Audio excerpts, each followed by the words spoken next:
Ty Gibbs wins in ARCA again by spinning Corey Hiem, and Josh Berry wins in the Cars Tour using strategy and skill. And I'm going to tell you how these two things are part of the reason why NASCAR is struggling.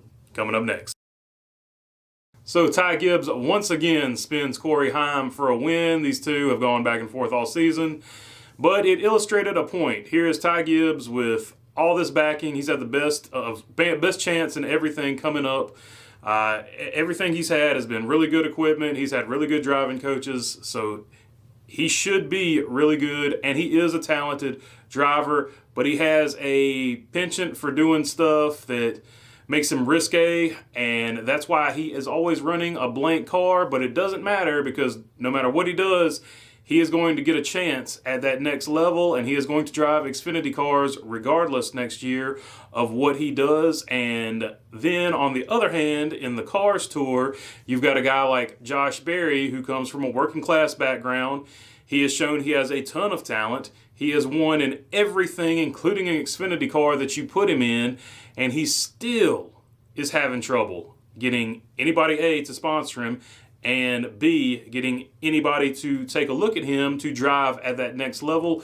And this illustrates a bigger point as to why NASCAR is struggling. You've got kids that are coming from a wealthy background, and they are disproportionately taking seats at the upper levels of the sport. And guys who are working hard and putting in all this effort are not even getting a chance.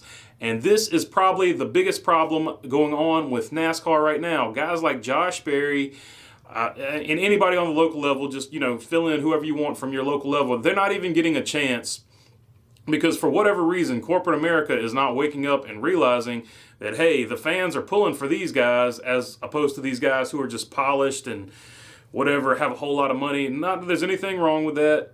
The sport has always had guys with a lot of money, but at this point in the sport, the guys with a lot of money are just way disproportionate to the guys with a lot of talent who are working their way up. There's probably like maybe 5 or 6 guys in Cup right now who actually worked their way up. The rest of them were just well off. And in the Xfinity and Truck Series, it's even worse than that. I would say well over 60 to 70% are just guys who fund themselves or have some type of funding behind them. You can't get guys you pull for at the local Saturday night short tracks to come up anymore. I remember when I was growing up, Scott Riggs, Ward Burton, Jeff Burton, a ton of those guys, the Grub guys.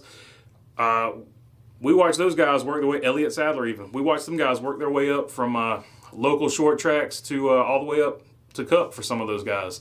So now you just really don't see that. You just see a guy who's got, a lot of money or a family lineage, and he's going to move his way up, and that's just going to be the way it is. But all right, that is hurting the sport. That is all I got for you today on this recap. So Cup's coming back next week, so I'm pretty happy about that.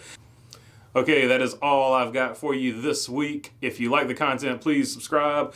It helps me out a whole lot, and I really appreciate it. If you want to leave a comment, I always read the comments, so please leave a comment.